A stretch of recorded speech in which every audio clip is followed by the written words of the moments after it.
1-2. Welcome to the program, the Print News Review, here live on the Max Kpakio page, Facebook page live.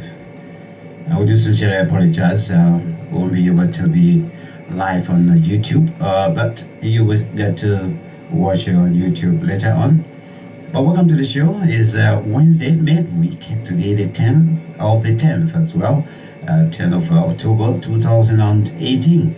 And of course, coming up shortly on the hour, in the next 5 minutes, we'll be having our studio guest in here with us, Mr. Fidel C.T. Budy. He's the Secretary General of the Union of Liberian Organizations in the United Kingdom. Of course, on this particular show, as they call it, as guest analyst, he's there. He's here on the show as entirely not representing the organization, but rather speaking as a concerned Liberian who also passion is to see Liberia moving forward. Let's take our the theme right now as we sit in right here. Welcome to the show, and I hope we all will have a wonderful time. Please, you can call in later on, or you can write in your points as well. We'll be able to read them as well. Thank you. Some of you may be aspiring to positions of leadership in the political arena, but the question is, why do you want to lead? In Africa, the shortest route to ill-gotten wealth is political leadership. If you want to get wealth without working for it at all, join African politics. I want to share this with you because they are our lawmakers. I know you have seen it before, but I want you to see it, okay? I want you to see that video. In Africa, the shortest route to ill-gotten wealth is political leadership. If you want to get wealth without working for it at all, join African politics. You're aspiring to positions of leadership in the political arena, but the question is, why do you want to lead? In Africa, the shortest route to ill-gotten wealth is political leadership. If you want to get wealth without working for it at all, join African politics. Where you at? Welcome for the snow. Stop slipping. Look good. Come on. I know y'all see me. I gotta put my smoke, yeah? Okay, let's go. Alright, what's the way to start the show, to show you some of the activities that go on. People will pay a huge amount of money. Give them scratch cards, buy gasoline for them, and make sure that their house or their houses do not go out of power. Electricity 24/7.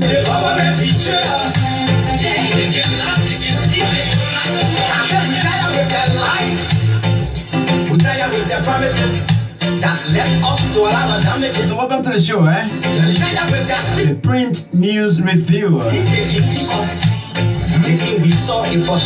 trying to work on the modalities in our studio here. Bring some of our old people back on air.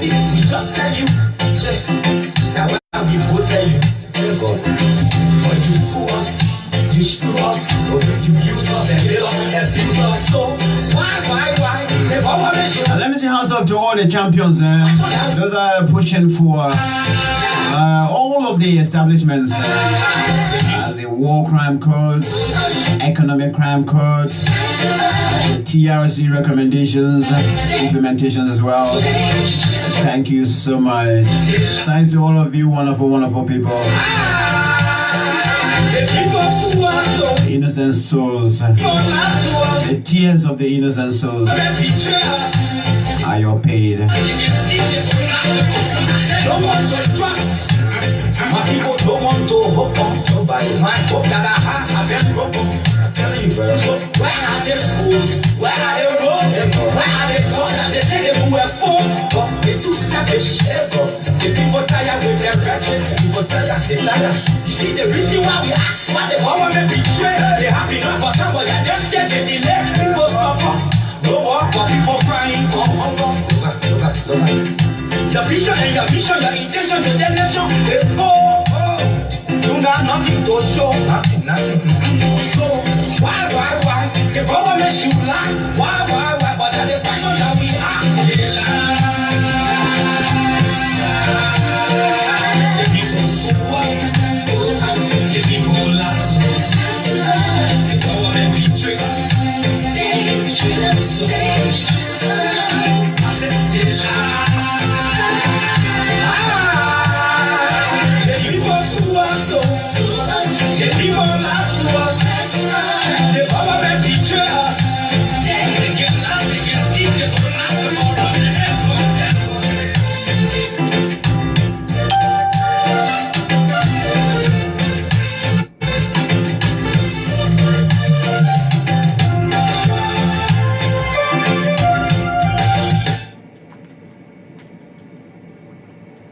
Wealth without working for it at all.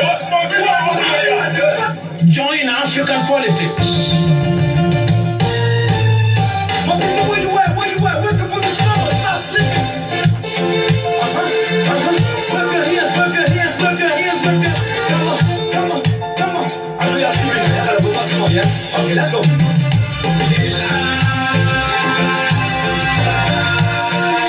The people sue us.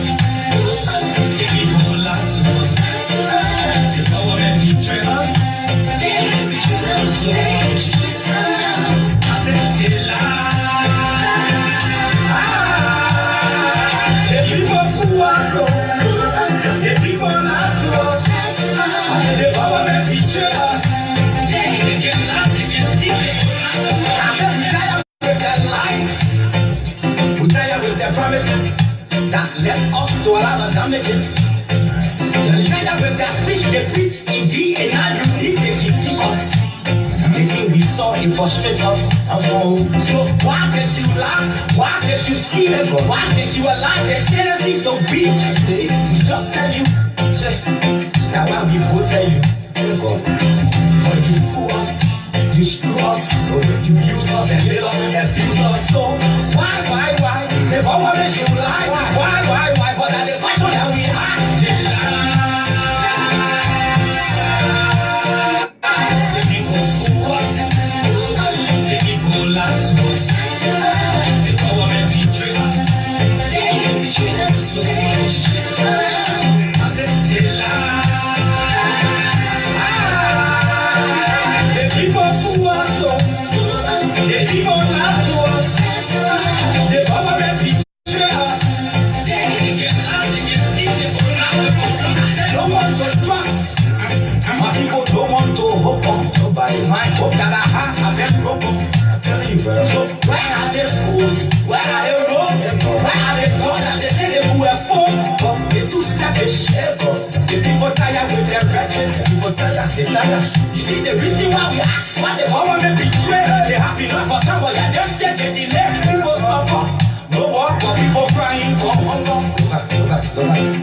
Your vision and your mission, your intention to the nation is go. You got nothing to show. Nothing. So why? The government should lie. Why? But at the question that we ask, they lie. The people sue us. The people lie to us. The government betray us. They betray us so much. I said they lie. The people sue us. The government betray us. They get lie, they get steal, they go round the corner.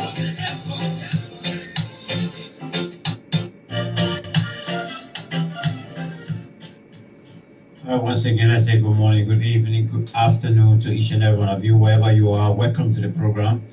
Once again, we do sincerely apologize that due to some technical problems, we are not going to be live on YouTube at the moment, but right after this show, we will upload our video there as well. But welcome to the show.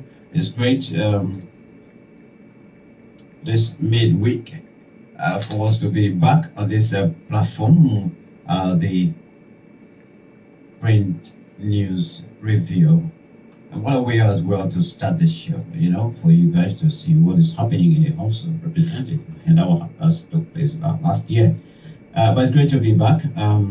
Today is World Mental Health Day. The day is fast gone now, but at least this day is very, very much significant in a way that we're supposed to have huge programs in terms of raising awareness on the issues surrounding mental health. Our studio guests, at least, we'll wrap on that a little bit just before we go on. Fidel, welcome to the show. Good evening. How are you doing?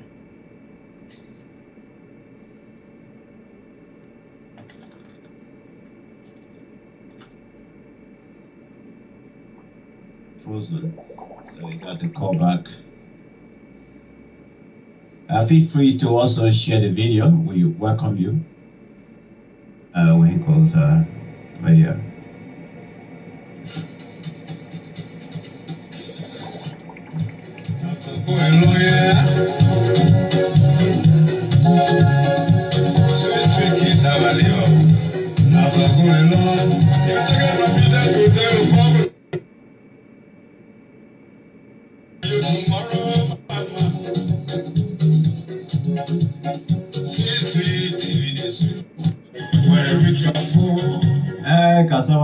You take it from me today, but I will take it from you tomorrow as well. Fidel, welcome to the show. Good evening. How are you? Hi, Max. Can you hear me? Yeah, you clear now. Yeah, loud and clear now. Everybody hearing you. Welcome, buddy. Yeah, I think I've been having some problems with my internet, so I do apologize. Oh, right. Okay. Now, at least it's good. You are on and you are on live with us as well. You love the music because how are you smiling? Sweet, sweet cassava leaf. Oh yeah, that's the music I've listened to for a long time. It's got a lot of messages embedded in the lyrics, and it's always interesting to listen to it. It doesn't matter which topic you are focusing on. As a Liberian, is relevant to every aspect of our culture and our society. Yeah. I mean, it's music of that nature is, some people they listen to the music, maybe perhaps just to the beat or so, but it's a kind of a music when you listen to it, you listen to the words, the lyrics, the what you say, and you try to actually visualize what is going on, what is happening around you, how things are being handled, how people are behaving. It just match with what actually is coming out of the singer move as well. So it's great. Sometimes to just have some time and just listen to these kind of songs as well. But Fidel, today is World World Mental Health Day.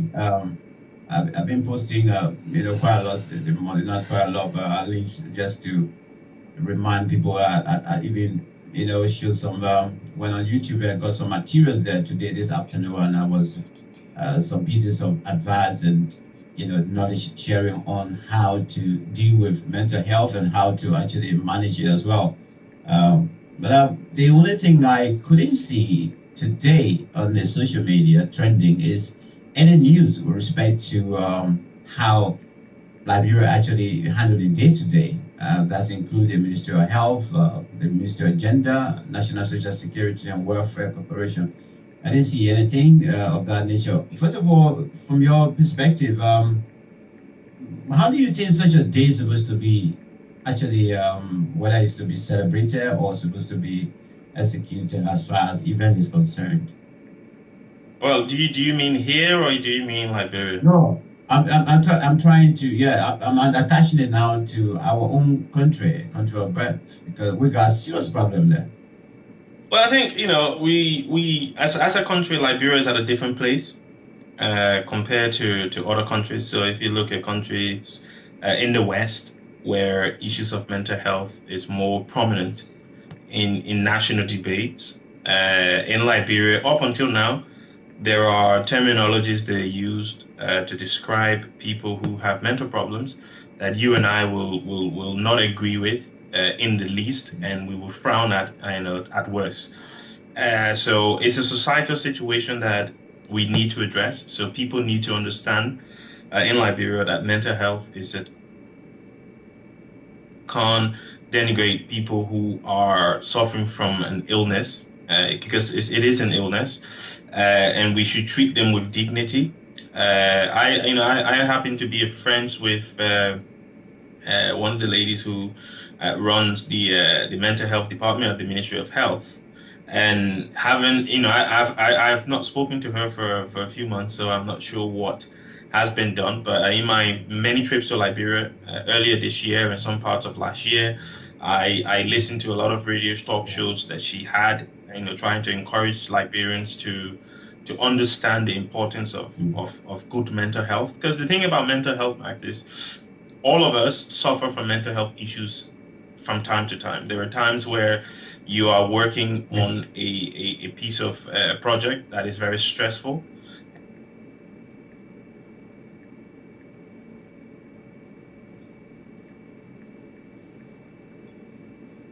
And they become depressed, which is a kind of mental health, which is, even though it's not as significant as people who suffer with the illness on a regular basis, but we all as human beings, we all as people suffer from one form or another of mental health from time to time. So it's something that, as a country, we need to take very seriously.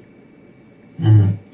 I agree with you, especially with respect to the references that people, always attach to people that are suffering from mental health, especially as far as our society is concerned.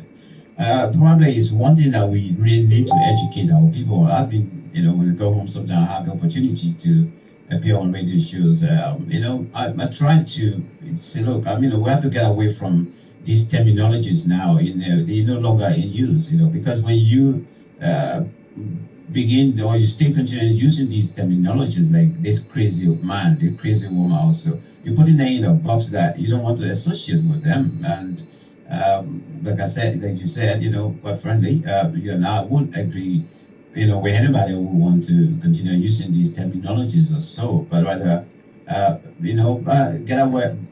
get far from it and try to be part of the society of today, the 21st century, where we can accept each and everyone. But don't you think it's a serious problem right now in our society, mental health issue?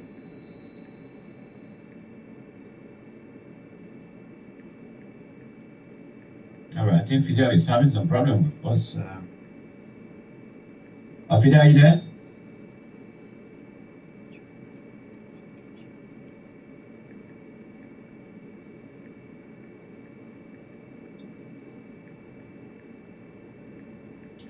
Yeah.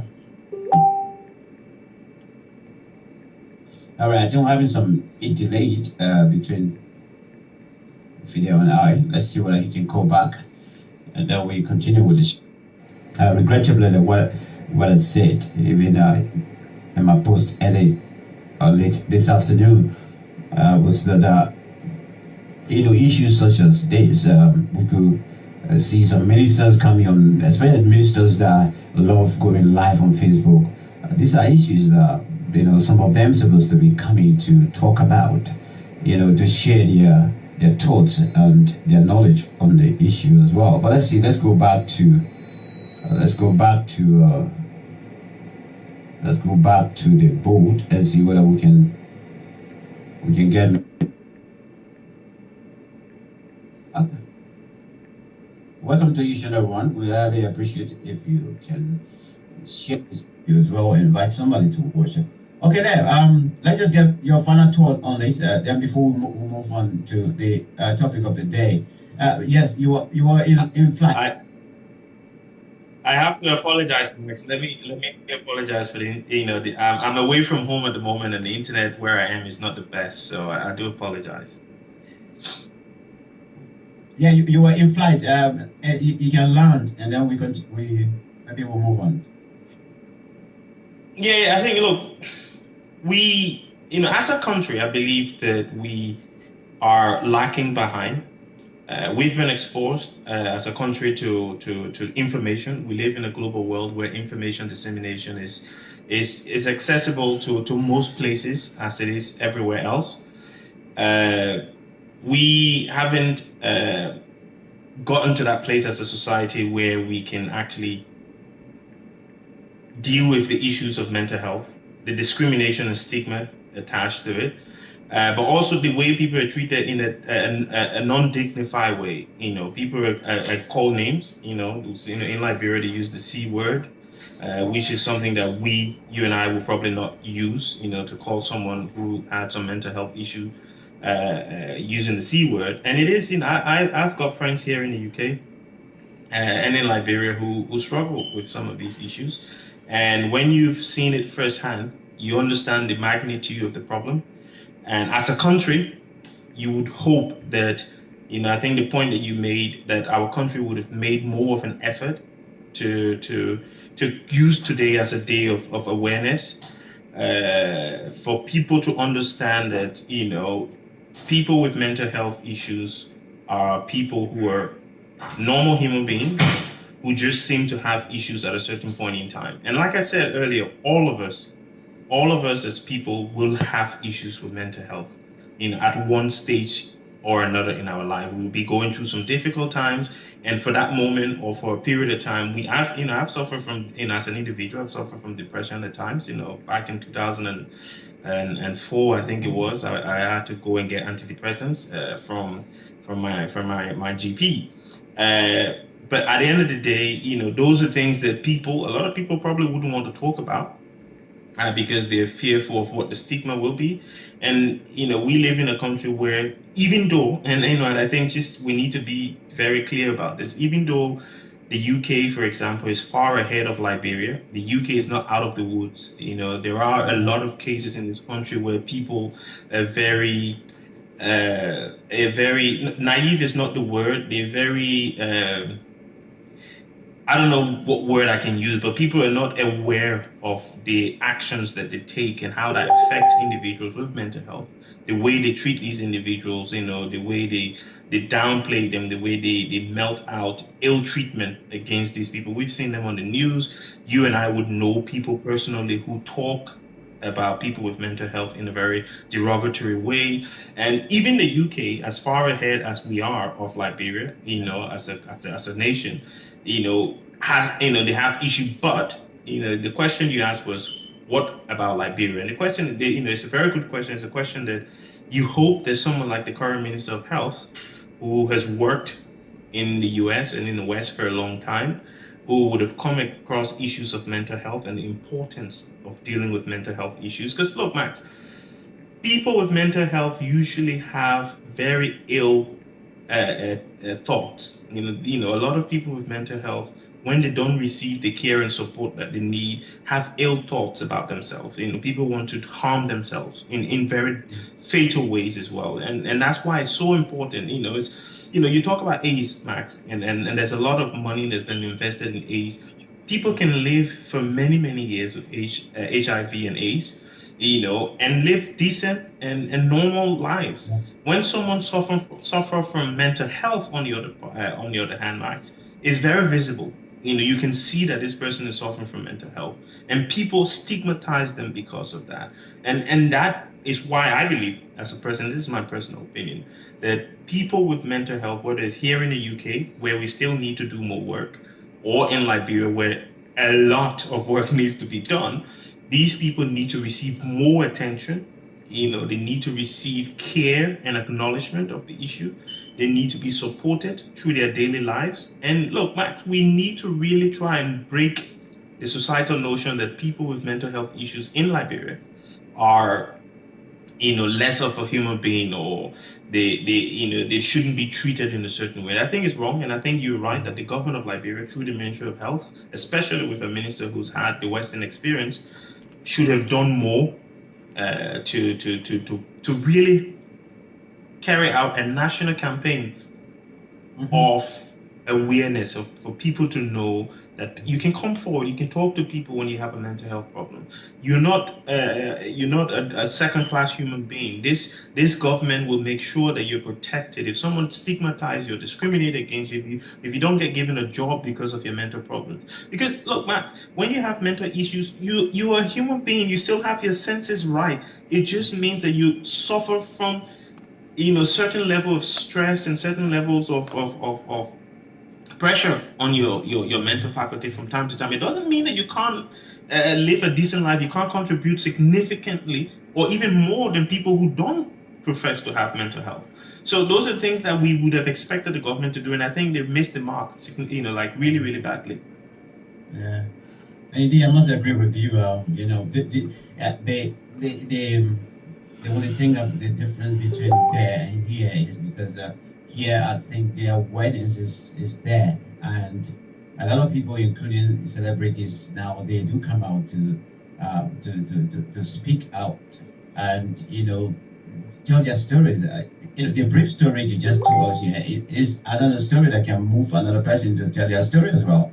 It's just like me. I remember, a couple of years back, I actually broke down.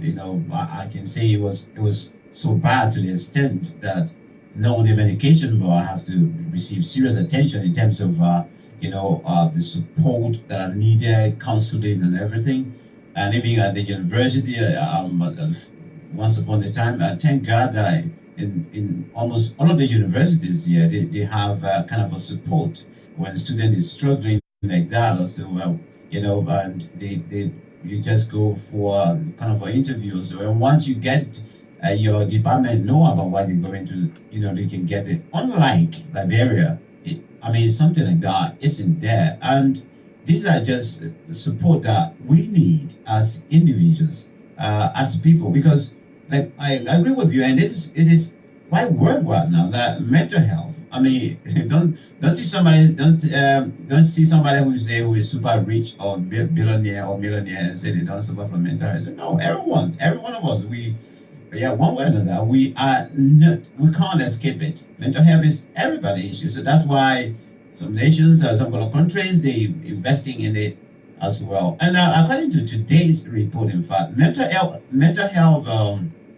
illness will cost the world US 16 trillion by 2030. So that means if we don't pay attention, we just chain our people. By the time somebody, is going out of track, in some African countries, they still doing it. They chain them and put them somewhere in some kind of kitchen, and they're just there or so. But the fact of the matter that for those that are actually not paying much attention to it, the cost now between now and 2030 will be 16 trillion. That will cost the world. So it's something to be concerned of. I must agree with you, and I think we need to do more to engage our government officials. Their own welfare should be put forth. But the welfare of the Liberian people. That's why last time I was so annoyed when I saw police going around just arresting young people or so from ghettos, and they said they were putting them in prison or so. But I told them, I said, but this is not a solution to it. These guys, one way or another, they have multiple of issues that need to be addressed adequately, but then systematically as well. You can't just arrest somebody and put them in prison because they're living on drugs, and then after a couple of weeks, you can't even feed them and you let them go. They're going back. We need programs together. We need to invest even in training people on psychiatrists, send them abroad, send students abroad, give them scholarship to go and train and learn and come back. And then we need to create those avenues that rehabilitation can really be, something that we can invest in and say, well, let us rehabilitate our society, get them off, clean them up and put them back in the society. But anyway, it's great that, we start to show this way so that we can share knowledge as well. But I think, like you just said just now, the health minister, these are people I think if you are close with them, it's good to actually, always engage them with some of these things also, because we need a robust action. We don't need our minister to sit in the office anymore with this kind of an issue. Come outside, talk to the people, engage them every day and think. And then we see how things can be handled. But anyway, let's move on. Let's move on to the day today. For those of you that are watching live already, we're not on Boss Media today. We're having some technical problem as well. So you can go along by dialing the number +1-443-602-8847. You can dial that number as we go along to discuss today. Our talking point tonight or this morning is we're highlighting two issues here. The flip-flops in the money saga, how things are going, which of course Fidel now we propose on it, and also what next is about the let me consult my points of notification here. Okay, we're talking about the lawmakers have submitted a bill that will exempt them from all how do you call it, traffic laws. I don't know, this will be the only country in the world that I don't know. I have done my research. I haven't come across any country yet that leaders or lawmakers submitted a bill to pass it to pass a bill that will exempt them from any traffic law. So that means the red light book them, they're going through. Yeah, whether human being at the crosswalk, they're going through. So you, the human being, that you supposed to see the car coming, even if you have the right of way to cross, don't cross unless you absolutely sure that no I don't know how to call it, REP or someone at Senate. Also, when you see they're coming, just stay aside. But anyway, those are the topics we will be highlighting here tonight. After we take a brief look at developments across first of all across the continent. Let's see whether we can start with or probably we're not going to touch on Africa tonight. We have a lot to cover and not much time. But let's start off with news. Public trust here on the segment, courtesy of them. Let's just take headlines, and of course, if our guest demands a particular headline, we can stress on it, then we will. But quickly to this, U.S. takes concrete step for forensic probe into missing billions. Okay, U.S. takes concrete step for forensic probe into missing billions. Normally when we hear about forensic, when that terminology is used, we're talking about either somebody was shot dead or somebody was murdered somewhere, and you call forensic to come. But we're talking about missing money. They bring in forensic, so that means all the guys are going to wear their work clothes to come and help us to find this money. Okay, that's good news. Anyway, government lifts travel ban on child relief. 5 others in missing billions saga. Government lifts travel ban on child relief. 5 others in missing billions saga. Okay, that's another story there. IFC, US 6.2 billion new investment commitment for sub-Saharan Africa. All right, IFC, I don't know, like the international fiscal, I don't know, let me leave that there. But it says US 6.2 billion new investment commitment for sub-Saharan Africa. Hopefully Liberia will get something from there as well. Let's go to this one. Gender Minister or Ministry cautions Finance Minister tour on HE4SHE. The meaning of that, I don't know, but Gender Minister cautions Finance Minister, cautioning another minister. So that let's see how far that saga will go. EU says missing billions allegations are serious, but not funding audit into Liberia's saga. EU says missing billions allegations are serious, but not funding audit into Liberia's saga. You remember the RCRC, that's the International Committee of the Red Cross, the last time after the Ebola, I think almost a year or so after the Ebola, they came up with their report, and they said that the Ebola money, nearly 300 to or something million were, when some kind of way the people stole the money, they ate that money, the Ebola money, and now this one come on top of it. So we're not in a good water right now. Okay, Mayor Jeff Koji. Okay, Mayor Jeff Koji says President Weah's key concern is peace and national unity. Okay, the city mayor is speaking here. City Mayor of Monrovia says President Weah's key concern is peace and national unity. Don't know where he was speaking to, but I see a group of people there with some of them are almost like a Friday or so. Weah appoints MPP's Cyril Allen as head of NASCOP board. That's Chief Cyril Allen here. Weah appoints MPP's Cyril Allen as head of NASCOP board. That's the National Social Security and Welfare Corporation Board. Quickly to this, ECOWAS continues its push for conflict-free elections in Nigeria. ECOWAS continues its push for conflict-free elections in Nigeria. Nigeria will be having an election next year, 2019. Liberian journalists donate to schools in Montserrat County. And this one's the last one here. Japan to provide US 2.7 million food assistance to Liberia. Okay, so let's forget about farming. Before to go beg the people for some kind of machine, and also we can help our farmers. They were begging for food. Japan to provide US 2.7 million food assistance to Liberia. Interesting. Fidel, any story of interest here?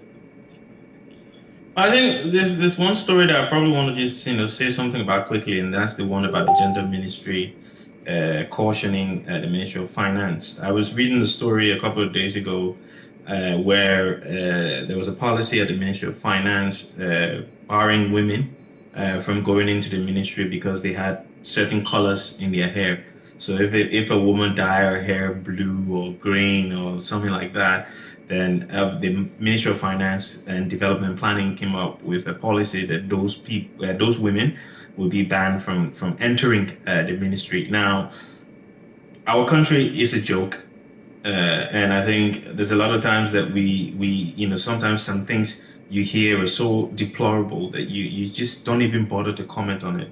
I think this one, unfortunately, is not just beyond a joke. This is, these are guys. The Minister of Finance and Development Planning was on the board of the African Development Bank. So this is not a nobody. This is a somebody. This is someone who should have sense. This is someone you think who will be clever enough to understand the optics of things. In politics, it's all about perception. You're in a political office. Everything you do is about how it looks. It's not about the outcome in terms of productivity, or it's all about how does this thing look. And it looks very horrible that a government ministry will tell women how to dress or tell women how to do their hair. That's not the responsibility of the Ministry of Finance. The Ministry of Finance and Development Planning is the right of every individual to dress as they wish. If you say, look, dress code, for example, say, look, you can't come into the ministry with like trousers, short trousers and things. I can understand that because it's a place of work, and you expect people to dress formally when they come into the Ministry of Finance and Development Planning. Having said that, you can't tell the person, it's like saying to me, oh, I can't go in there with my hair braided as a man. That's just, you don't go that far. Dressing, yes. In terms of the color of the hair, I just don't think that's something, and I hope that the Minister of Finance will intervene in this whole policy saga and get that thrown out as soon as possible, because it's not only discriminatory, but it's very dictatorial as well. All right, let's just take a brief of this story, then let's hear from you, then we can move to another one. They want to say, after serving suspension, Deputy Commerce Minister Jemima Wolkoli is back. Let me just take the gist of it for people to know why she was suspended. President George Weah has reinstated Deputy Commerce Minister for Small Businesses Jemima Wolkoli with immediate effect after serving many weeks of suspension. This was contained in an executive mansion statement issued on Tuesday in Monrovia. Madam Wolkoli was suspended in May of this year for gross insubordinations after falling out with her boss, Commerce Minister Professor Wilson Taupe, on policy matters. She went public then, accusing Professor Taupe of marginalizing Liberian entrepreneurs in favor of their foreign counterparts. As Deputy Minister for Small Businesses, Wolkoli says she had tried to create space for homegrown business men and women to get more involved in importing such vital commodities as petroleum products, but was discouraged by the minister whom she accused of indulgence in shady deeds and convenience with foreign businesses to strangulate local businesses. What do you think of this story? I don't know. I feel a bit somehow angry when this story came out first, and I said, well, why should the minister behave like this? I mean, we're talking about liberalization policy. If we are to, empower our people, should we continue to say, well, Chinese themselves should be bringing goods into the country and selling it to us, and then they also have their own stores as well, where they will sell the same goods, as well. And I don't know, where are you taking this story from? What's your thought on it? Well, the thing is, I've got one question, I think, first of all, because I did not hear anything as an apology from the deputy minister. And when, in the absence of an apology, the suggestion is she still believes that the minister is indulging foreign businesses over Liberian businesses. Now, if that is the truth, then one, the president should have investigated the matter, and there should have been a report for the public to consume, to let us know whether it's true or not that the guy who's entrusted with the commercial arms of our country is not damaging prospects for Liberian businesses, because that's the accusation his deputy made, and she's not apologized, which means that she still believes that those comments or her views are still the same as they were before. All it was is because you said these things will suspend you, but it's not saying that, oh, what you said was a lie or what you said was incorrect. So the fact of the matter is that what she said is still out there as a correct piece of information. So my question is to the president, Mr. President, did you investigate this? Do we know for sure that small businesses, Liberian-owned businesses, are being stumbled on because the Minister of Finance, Minister of Commerce and Industry is indulging foreign businesses? And if that is the truth, then he should be gone, not just bringing back the deputy. Because the thing is, Max, look, if I made a claim against my boss, so I'm part of a project at Aberystwyth University. If I made a claim against my supervisor, and I was asked to take garden leave for that to be investigated, there will be a full report that everyone can read to say, look, this is what Fidel asserted, this is the investigation, this is what we found, and because we found that what Fidel said was true, Fidel has been reinstated, the supervisor is going to go. Because at the end of the day, these allegations were proven to be true, so he has to go. But what we've seen is that she made an allegation. There was no investigation. She was suspended. She's been brought back. She's not apologized to say, because if she apologizes, then that means her bases were wrong, that the information she provided was wrong. She's not done that, which means those information is still true as far as she is concerned. But then the guy who she's accused, we've not seen anything happen to him. There's no investigation. There's no sacking. There's no report for the Liberian people. So that is my question. Where is the report? Where is the investigation? Why has she been reinstated and the apology has not come forth? Because if she apologized, Max, it meant that she lied. The fact that she hasn't apologized means that what she said was the truth. And if she said the truth, then obviously the minister has to answer some questions. Questions. Indeed. All right, quickly. Thank you so much. We keep putting on your comments across. By the time we get done with the front page right now, we will lamp will be activated as well, and you can call in. Sorry, because of the guest being live on Facebook via video, we can't take any other person there. But you can call the number +1 443 602 8847 to participate. All right, let's go to the front page Africa. It says here, Pittsville Mayor blames Fidel C.T on lack of funding, no equipment. I see the photograph of the city mayor of Pittsville here, saying that Pittsville City is filthy because she doesn't have funding and no equipment. Okay, let's go quickly to this. Liberia's missing billion saga. U.S. Liberia agreed to independent forensic probe. Okay, that's it. Now we got that story on the other side as well. This one says here, let's see. Okay, okay. Sandy polluted towns in Bon County sue MNG gold for 285 million. Okay, let's see quickly to this. Former Liberian President Ellen Johnson Sirleaf still feels the urgency to work. Okay, I think she was just here. She's gone down, but she's here in the UK. Okay, quickly to this. Community forestry hijacked by logging companies, risk of future destruction. Okay, we see lots of logs here caught actually. Okay, these so far let's just highlight these stories so we can spend some time talking about what we're supposed to talk before the time is up. So Fidel, any story of interest here? No, there's a couple of them that I skimmed through today. I think the situation with Painesville, obviously you and I both live in Painesville when we go to Liberia.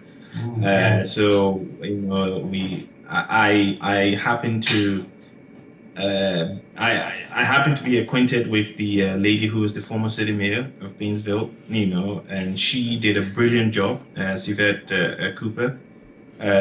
Gibson, who was there and did a brilliant job in terms of keeping the city as clean as it could be. It's a surprise that, you know, she managed to receive funding for her work, and then we've got a new city mayor who's not receiving the same level of funding as well. I believe that that looks appalling. That's horrible.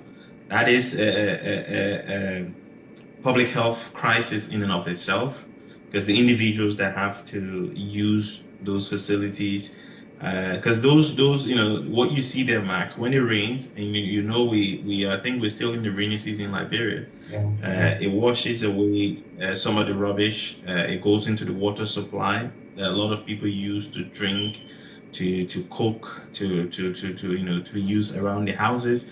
And that should not be happening. And I think the government of Liberia needs to prioritize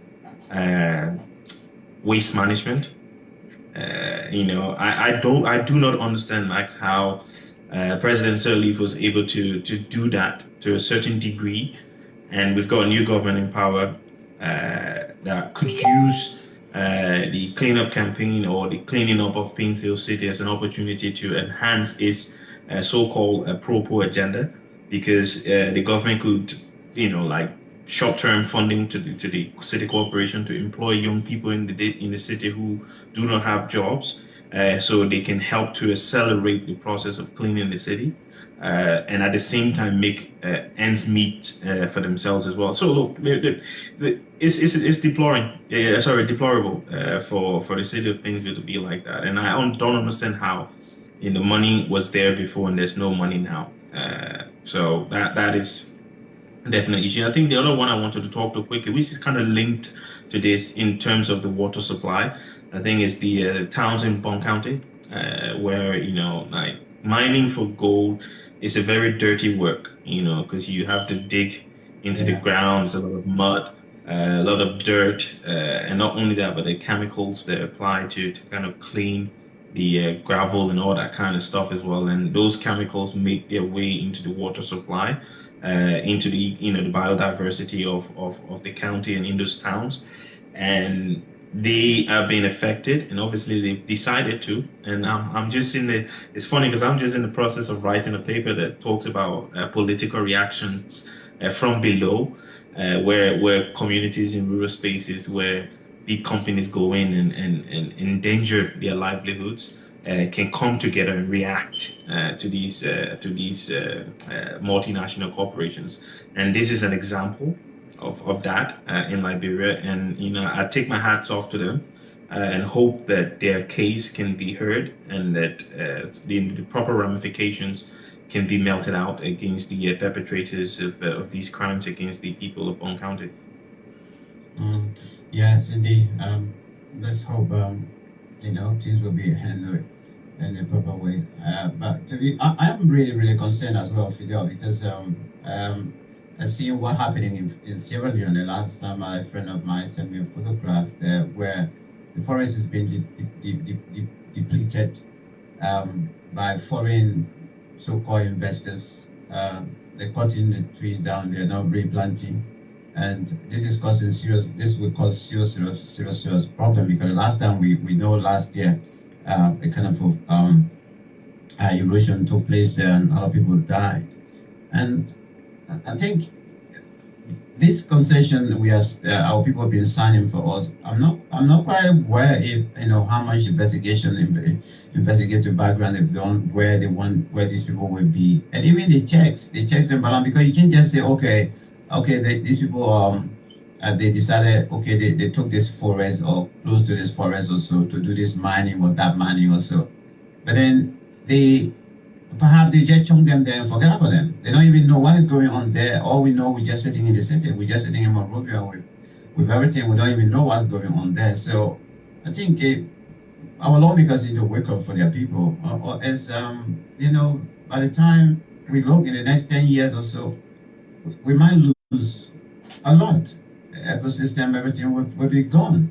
But let's do this story, since we're trying to highlight two issues here because of time. Let's first of all deal with this lawmakers issue, and then we can talk about the money as well.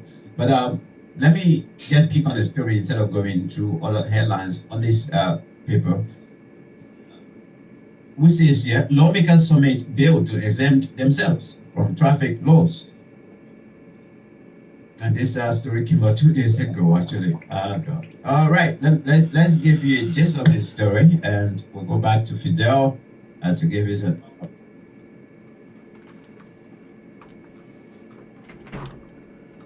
Okay, so quickly to National Job Fair at the Angel Town Hall on October 25th, 2018, and meet great companies in search of talented and professional employees. Doors open at 8 a.m. to 6:30 p.m. There will be a preparatory event training from October 8th to October 19th at MVTI in Town. For more information, please call 077.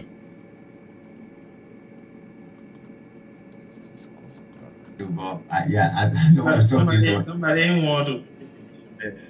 But we'll finish it. It came from our own end. The call just came from like straight away, and I don't know. No, I have to find me how to. Somebody somewhere don't want us to finish tonight, but we'll finish. I'm telling you, yeah. So you're here to come to our lawmakers, and you will see. All right, quickly, let's do this story. But now, when it happens like this, I really get angry because people that can be watching, they have to come back again also, or you lose them. All right, let's quickly go to this. Lawmakers submit bill to exempt themselves from traffic laws. Let's take the gist of this one. They say lawmakers within the House of Representatives have proposed a bill to amend the vehicle and traffic law to exclude top government officials from many of its key provisions. Those provisions that lawmakers are seeking to exclude themselves from are contained in the Rules of the Road chapter of the law. If passed, the bill will mean lawmakers will not be legally required to abide by rules against reckless driving, operating a vehicle in an unsafe condition, or speeding. The senior government officials would also not have to adhere to traffic signals or be banned from driving under the influence of drugs and alcohol. The proposed bill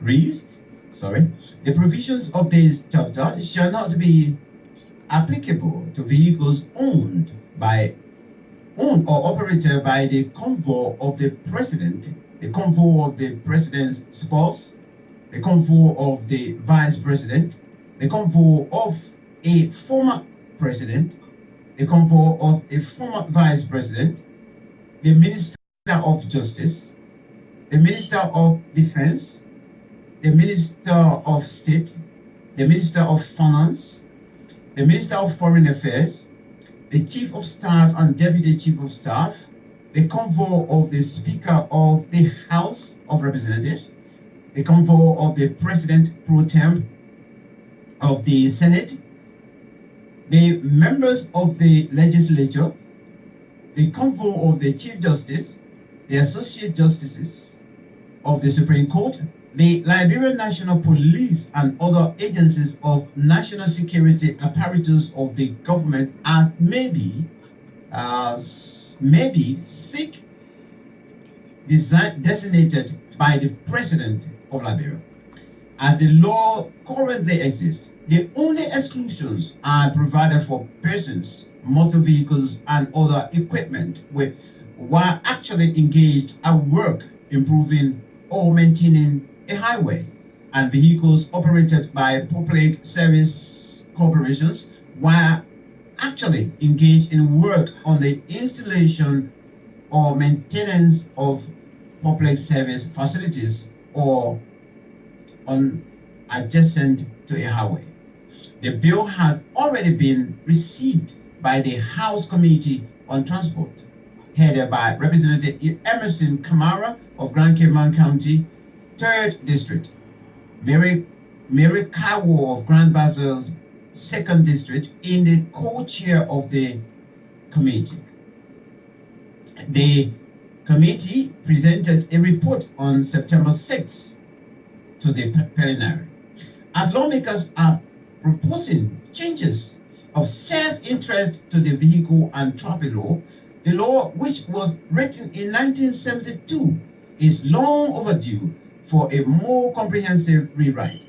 The law makes references to fines and fees that do not specifically or specify which currency to use. Additionally, in regulations, those fines and fees which will need to be updated often are more suitable to be contained in regulation as opposed to a law.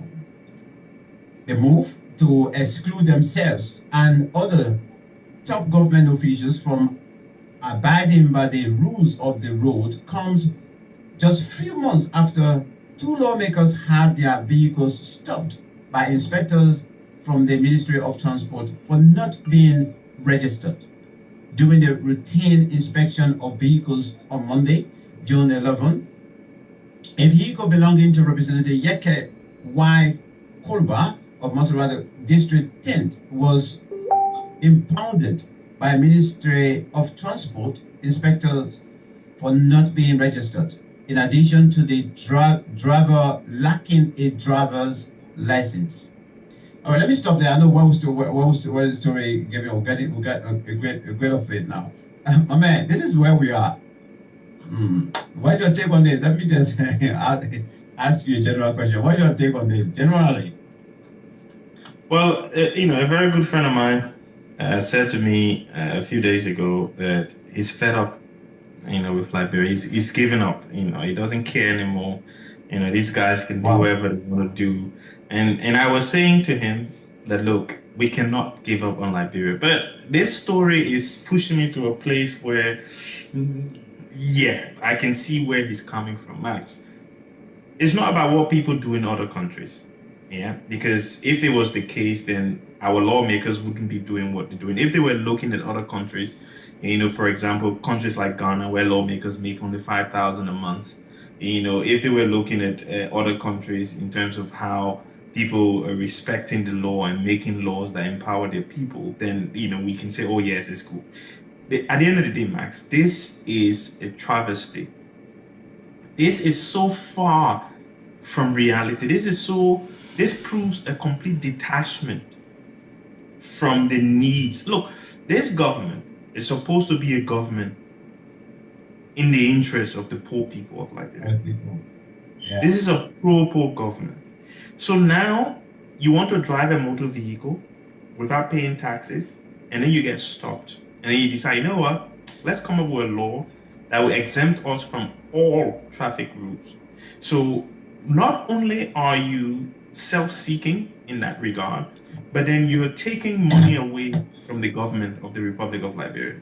Because by you not registering your car, by you not paying fines when your car is being impounded for speeding, because that's how the government generates money.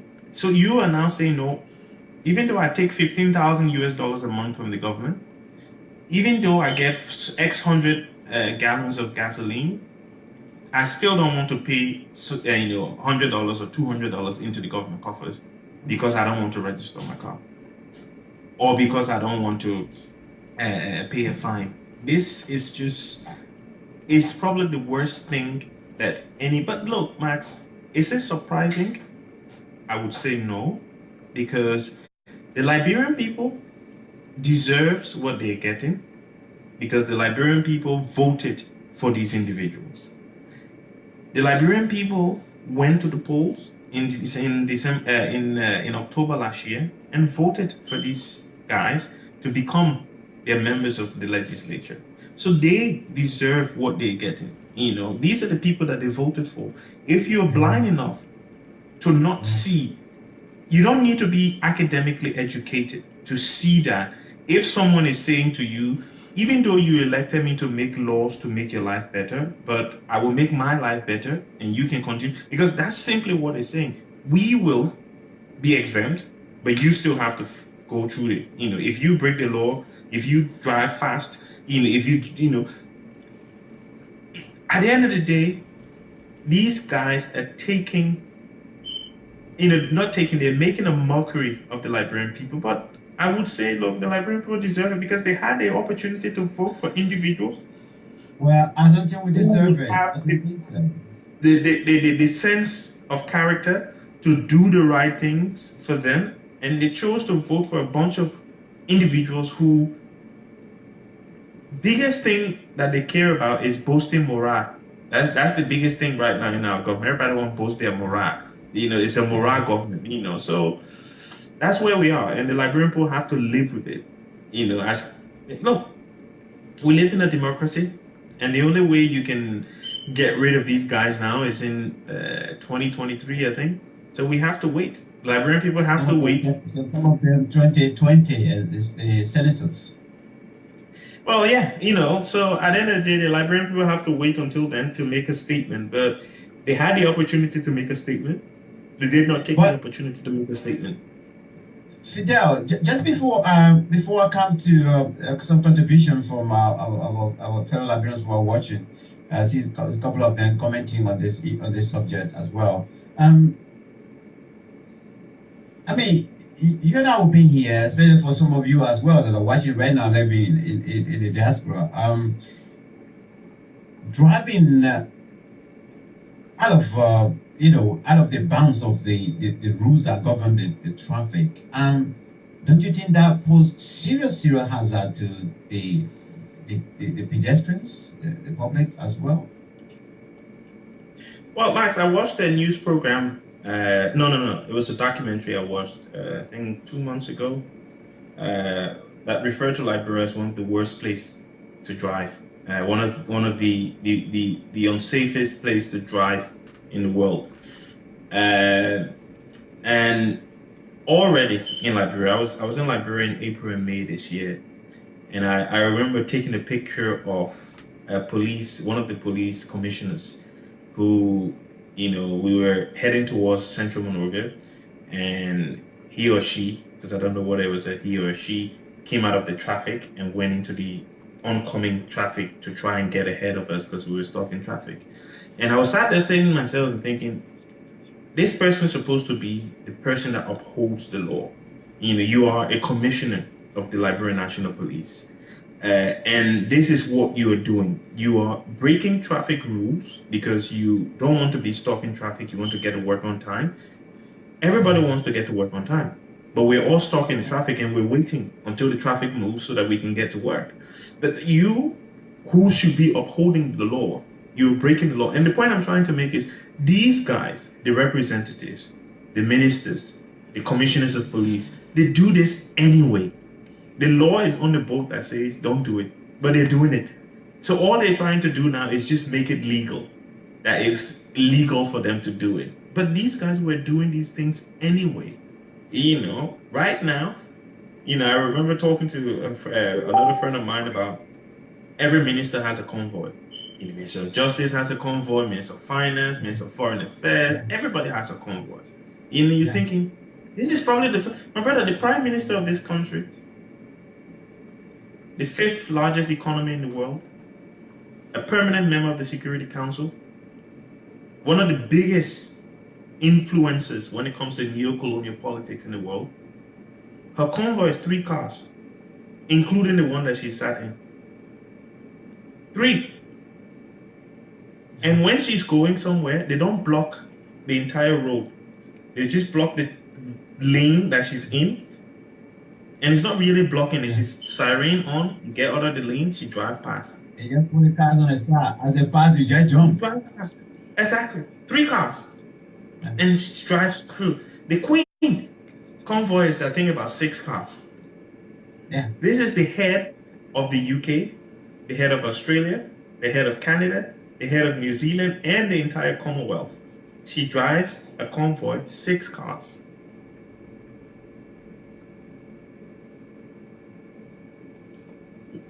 And the argument that these guys, oh, this is not Europe, you know, but at the end of the day, we're talking about the rule of law. You cannot say to people that we live in a democracy, but then the president, the vice president, minister of finance, justice, foreign affairs, defense, chief of staff, deputy chief of staff, police guys, they're all above the law, but then the rest of you are not.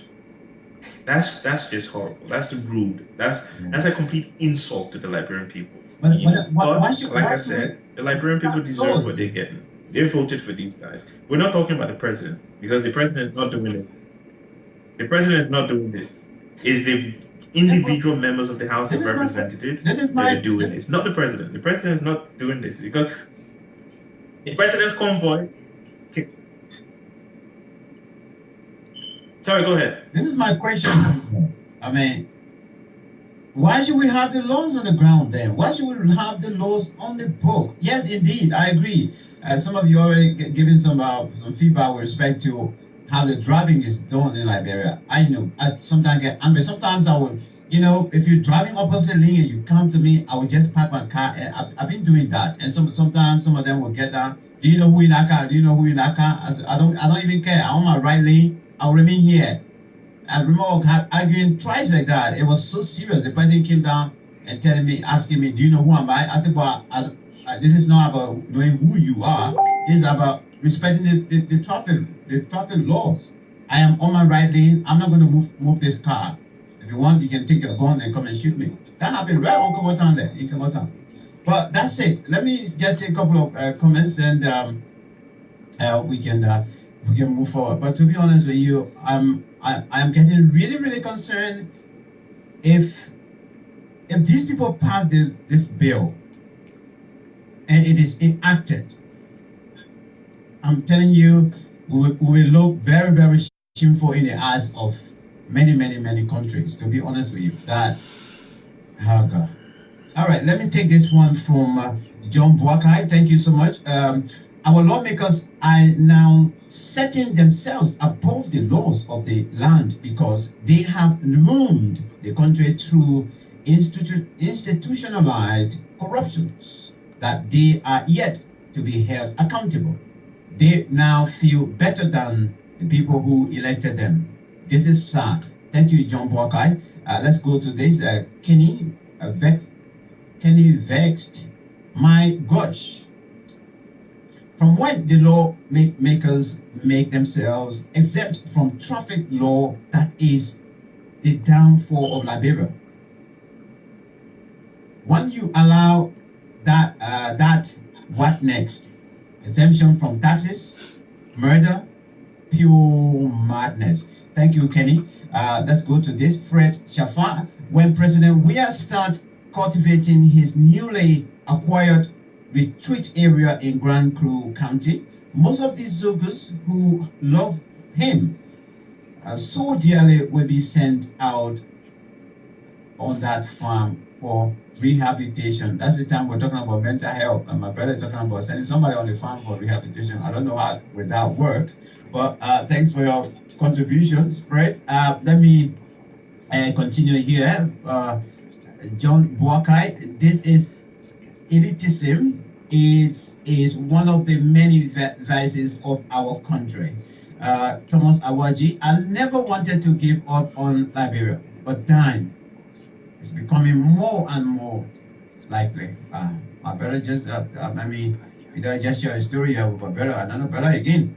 And this brother, he's so dearly into his country, and he involved in so many contributions that's just there to move the country forward. Thomas Awaji, and then he's talking about, I beg you, brother, don't give up yet. We fought hard. Thomas Awaji is back. He said we fought hard to warn the people of what will happen if they elect these irresponsible people. Fidel is absolutely right. The people deserve what they voted for. They deserve that one. You said you're one or two say every day to Liberia, you're helping the people. So if you stop sending Western Union, you can't. All right, let's go again. Thomas Awaji, they already drive in opposite lanes. They really want to start killing people in the street by passing such foolish laws. Okay, Thomas is back again. They want to legalize foolishness. All right, Ruben Cooper, sorry, I'm not gonna, I'm going to use editorial judgment on your comment, please. But Fidel, this is it. Just finally before we go on this one, so we can come and finally wrap on the topic, another topic, which is this $16 billion. You've been to Liberia. We go there every time. You drive every time, and then you've observed how the traffic is handled by both any driver for that matter, because any driver can move in comfort. We saw it. I saw it. By the time a car passed with 2 signal lights on, also a whole bunch of cars will follow behind them also, and they create another lane also. Now with this, if this particular law is approved, all of these guys are exempted, including the drivers, because the cars are dark. Most of them, they can't even be in the car, just the driver. Maybe they go collect my food from somewhere, or go get my beer from somewhere, and boom, they jump in the traffic. What danger are we expecting? Well, I think I just want to say something quickly to Thomas Awaji's point. I think he's very spot on in terms of, when you talk about legalizing murder, because what they want to do is exempt themselves from charges for murder when they kill someone whilst driving stupidly in the country.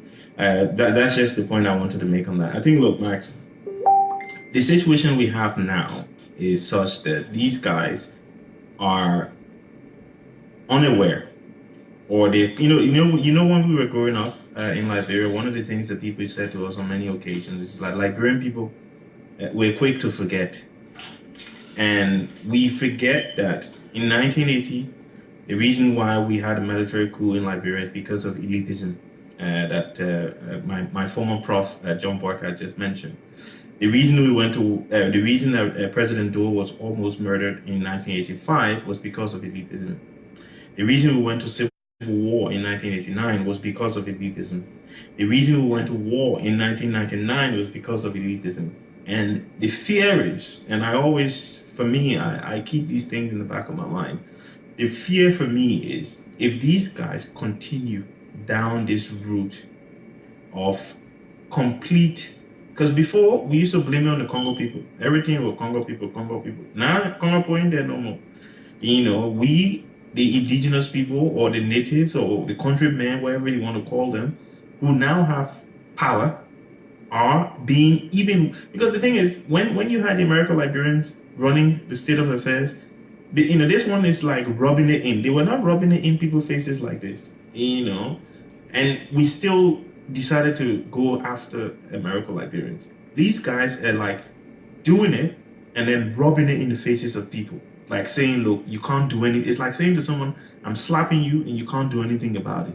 And trust me, there will come a time when people will have had enough And I think it was the governor of Ohio that was speaking recently, and he said, look, when you back someone into a corner, it can be the most quietest person on the planet. It can be the someone who's very meek, someone who doesn't react at all. If you back them in a corner, they will strike. That is inevitable. If you back even someone who's very quiet, in a corner, they will strike.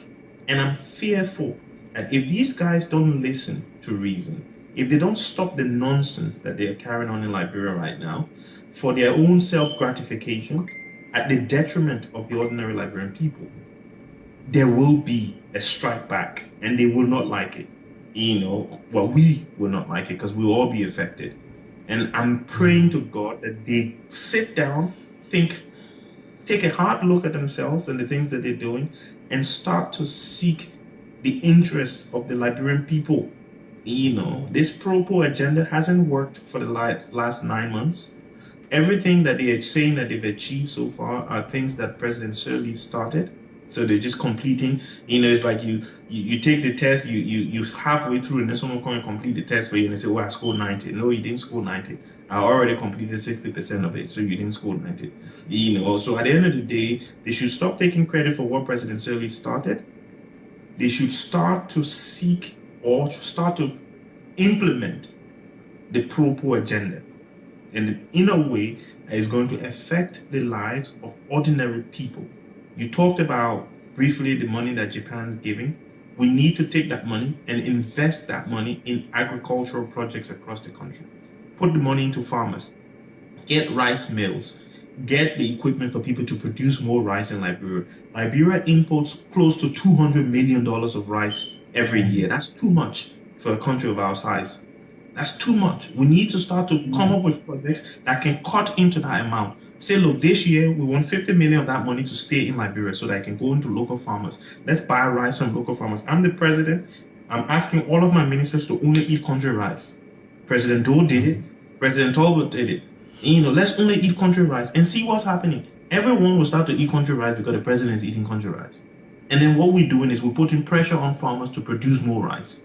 And that money, the 200 million, some of it can stay in the economy.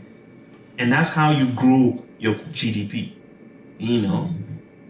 But anyway, people don't want to hear about the GDP anymore. Anyway, the next topic now is about the money. You can jot down your points, we'll read them. But let me just recap on some of the trending headlines surrounding this particular money while we await your comments as well. Fidel will pound there for the next couple of minutes that we'll call here. Okay, quickly, AJA, Association of Liberian Journalists Association, that's in America, France on Minister towards inflammatory clarification.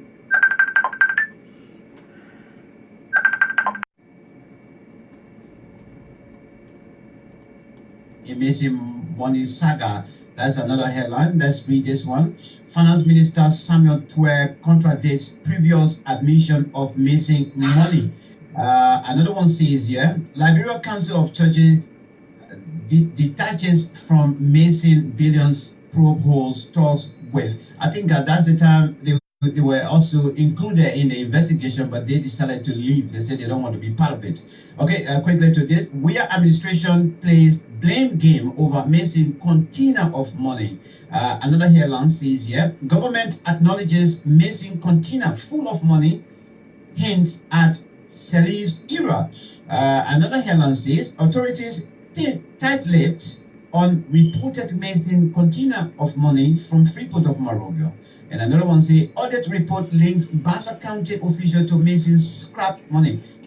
Okay, perhaps that could be different. Okay, Liberia's missing billions saga. U.S. Liberia agreed to independent forensic probe. That's the one that came today. And another headline says, central bank not off the hook. Investigation into missing billions continues. Minister Nangwe, that's the time Minister Nangwe came out. And let me take the last headline. They say missing appendix pages hold key to total amount of Liberian dollars printed by CBS. Now, this is another story I didn't even come across. missing appendix pages. So meaning the documented evidence or the documented evidence that's supposed to prove that indeed either somebody sampled money, somebody make requested for it, somebody approved for it, or so. Now there's pages missing in the appendix. So so the forensic that's the investigation are coming. I think we'll hear more about this. But these are the stories, headlines that are actually surrounding the missing money. But the latest today is this one that the accordingly, the USA and our government agree that United States will fund the investigation by sending forensic people to do the investigation. The last time they said they don't want it. We don't want it. We are a sovereign nation. Some guys came on the social media. They said we are a sovereign nation. We don't need anybody to come and help us to fight corruption. I don't know. Where are we, Fidel? I mean, this is it. The flip flops in this whole story here. What is your take? Huge flip flops. Yeah, just before I address the flip flop, Max, I think I'll have to agree with whoever you were talking about in terms of, look, we shouldn't have to rely on foreigners to come and help us fight corruption in Liberia. I think we should be, as a country, able to carry out a simple investigation, follow the paper trail. We have a lot of forensic accountants in Liberia. We have a general auditing commission.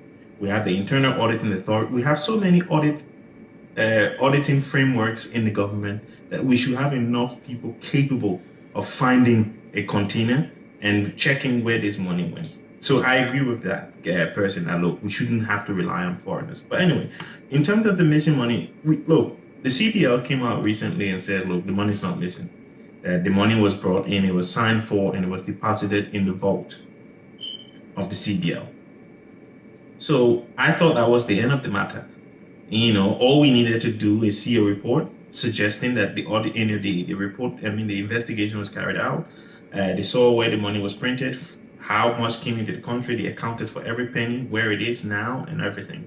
But then, within a couple of days, another member of the government comes out and says, "Oh no, that's not true." And, the investigation is still ongoing. I think, look, again, just going back to some of the points I made earlier, our government officials need to be careful in dealing with the emotions of the Liberian people, because things are getting so hard for people in Liberia that they are getting to a point where they are being backed into a corner. Yeah. They need to sit down and look. A friend of mine, a former high school colleague of mine, wrote an article in the Bush Chicken today, which I felt was very. When I read the headline, what a pro-poor agenda should be, I thought, this is a good, a speech suggesting what a pro-poor agenda should be, but not what it is. So it should do this, it should do that, it should do that. Okay, so what is it doing? And I think that's what we need to sit down and think about. What should we be doing to empower the ordinary people of this country who voted for us? 61% of Liberians voted. Liberians who could vote voted for the CDC. That's a huge mandate. What can we do to empower those 61% and the 38% that didn't vote for us? Yeah. So far, I might not have the information, so maybe that's why I'm thinking it's not being done. And if they have the information, you need to shout about it. When you do good, you need to say, oh, this is what we've done. And then we can see it and say, oh, congratulations, you've done well. We're not seeing it at the moment. They're not saying what they're doing at the moment. All we see is a lot of mishaps, simple communication. The government cannot come up with one message. Every minister is saying one thing. A different thing on one matter. When you think that, look, the president should show leadership, call all of his ministers together. This is the narrative that we're going to give the Liberian people. Even if it's a false narrative, set the narrative. This is what we're telling the people. When any of you go out there to talk, this is what you say. For the president and the government to be incapable of doing that, that's very shameful, because you can't have the central bank governor, who is a member of the government, coming out and saying one thing, and then the information minister comes out and says something else, and then the minister of finance comes out and says something. You can't have that. And then the president comes out in the speech that we listened to, you and I, last week, says something totally different. You can't run a government like that. there should be one message that comes from the government, because what it does, Max, when you are a member of a company, you and I have worked for multinational companies in this country, when there is an issue, the CEO will sit down with his senior staff and draft a statement. And it doesn't matter whether you are the cleaner, you will be briefed on that statement. Because when anyone asks you, that is the statement that you must give. Whether it's true, whether you believe in it, whether you don't believe in it, nobody cares. This is the position of the company. That is what you say when you're asked by the press. It's as simple as that. I've been in that situation. I've been a junior member of staff. I've been a floor member of staff, and I've been, mid-level, and we all have to walk the same line. When the company say this, that's what you have to say. And for a government to be incapable of having one message is worse than the missing billion saga, because it makes the missing billion saga worse than it should be. Because you can just tell the people a simple message. And people, yes, we've investigated. This is where the investigation has led us so far. Once we know more, we will tell you more.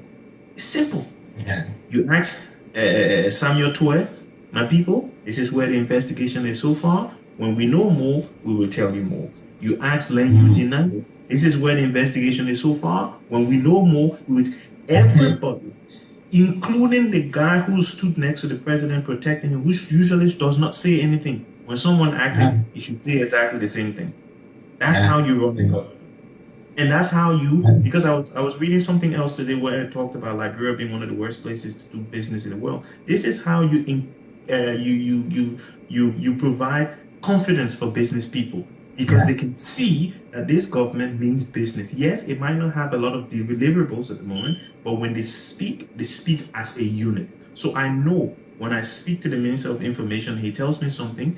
If I go and speak to the Minister of Finance, he's going to tell me exactly the same thing, because there's one policy, there's one direction, there's one strategy for this government. I agree with you. It's all about, it boils down to maturity. Being mature in exhibiting leadership. Just to add on to what you said, I remember this organization I recently ended up working with. We had this investment, this finance officer stealing almost nearly £1 million, and after we went to work, we just saw police coming in, and they arrested him and the assistant, took them, and then from there the top management, they called us to a meeting, and we sat down, and they told us, so this is what happened. Investigation continues, so you might walk out of here, you might come across a pressman or whatsoever, or whosoever you come across. They just tell them that you don't know anything. Yes, the investigation of the case, as far as you know, somebody was being arrested, and investigation continues, so but you don't know anything or whatsoever. Now, that is it. So the about 60 of us that were there as kind of for in between managers and things.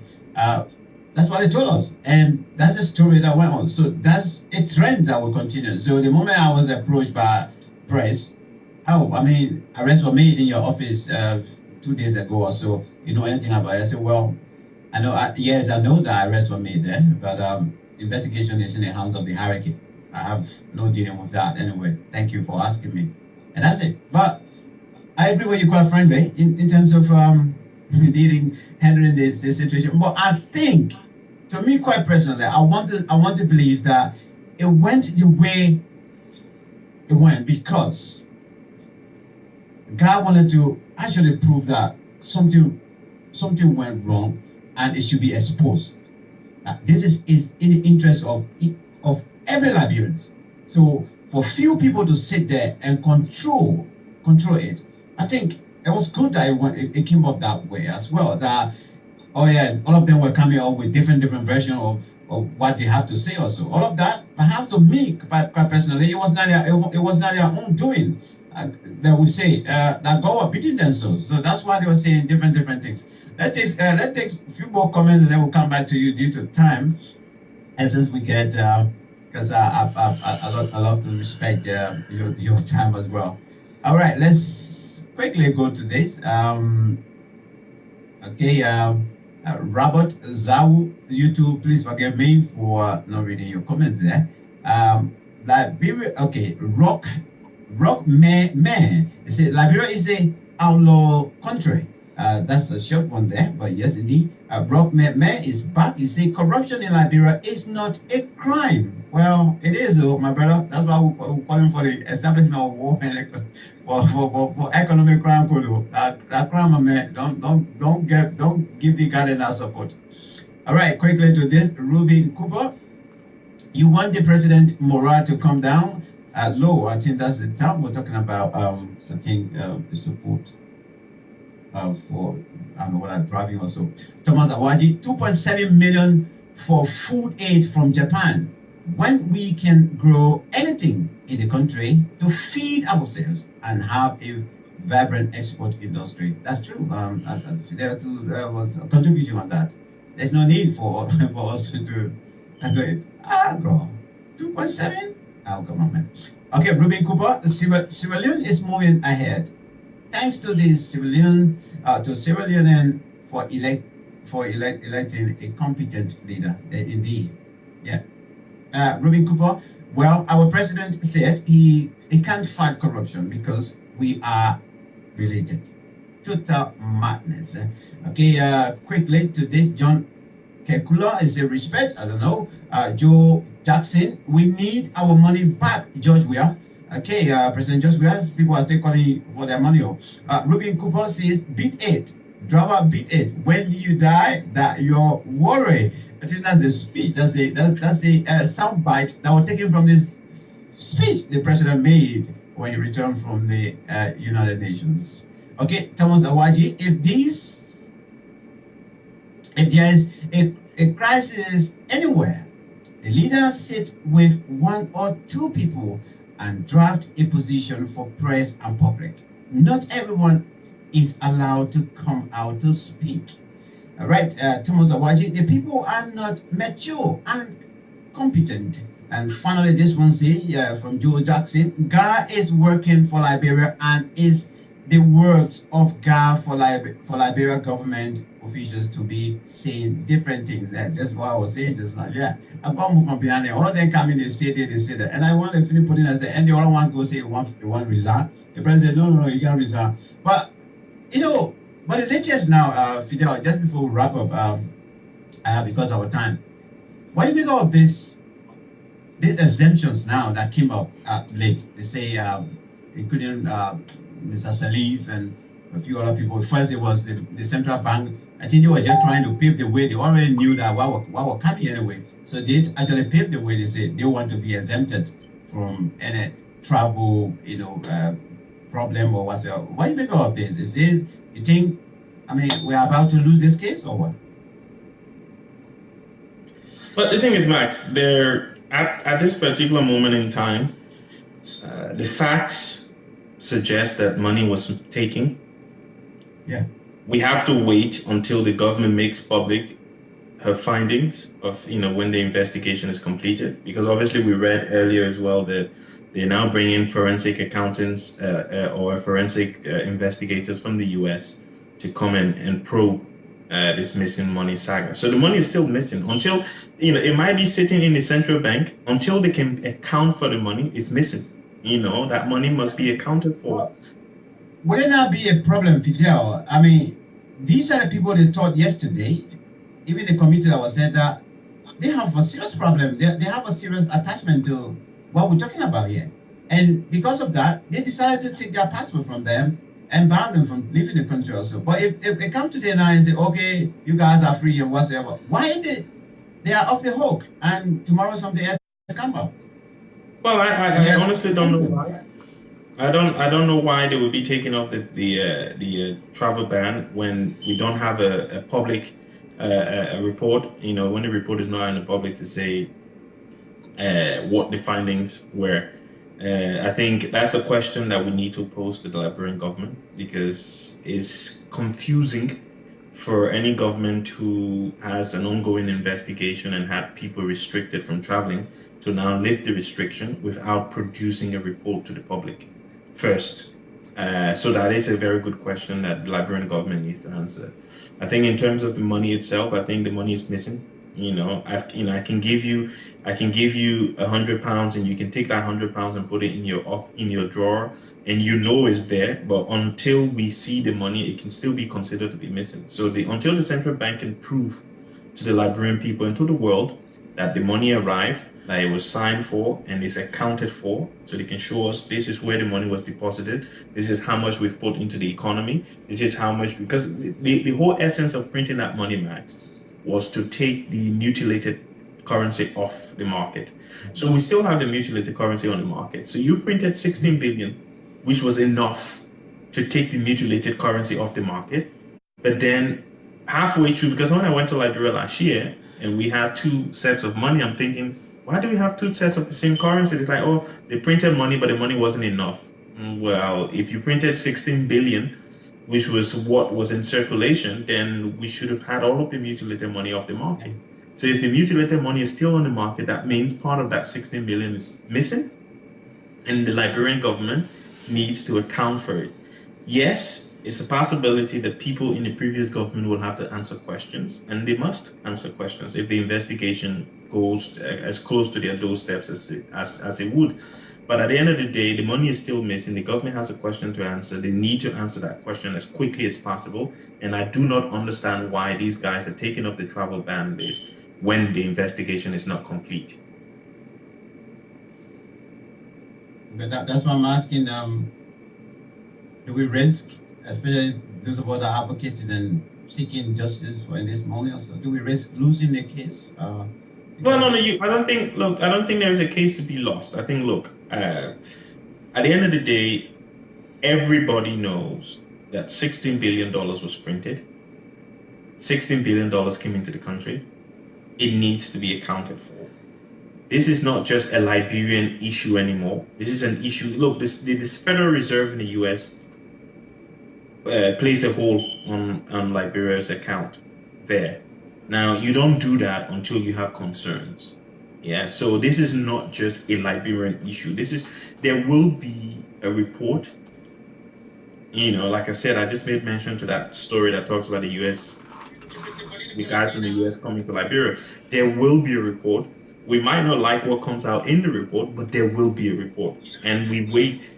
We keep talking. We keep advocating. We keep sounding the alarm until that report is produced and made public for us to see it, for us to know what their account of where the money is can be presented. All right, Fidel. Well, time already fast spent. Just before we take leave, any other thing you want to share with us? Just before we let you go. No, I think. Look, I would like to commend yourself and commend all of the guys like Philip Brown and Rodney C.A. and other Liberian journalists who have continued to fight, and people in the public sphere, like the Liberty Party and other political parties and youth and civil society groups in Liberia that have been sounding the alarm for the past few weeks. I think we must commend them. We must encourage them to continue to work hard. We must open ourselves to advice. I think if people want to seek advice in terms of strategy, in terms of how best to go forward, then some of us will be happy to contribute in that regard. And I also want to say to Liberians who feel disheartened, obviously I talked about my friend and some of the comments we've had as well. Like, look, our country is our country, and yes, we will go through difficult times, but there will be times when we will be at a place when things will be better.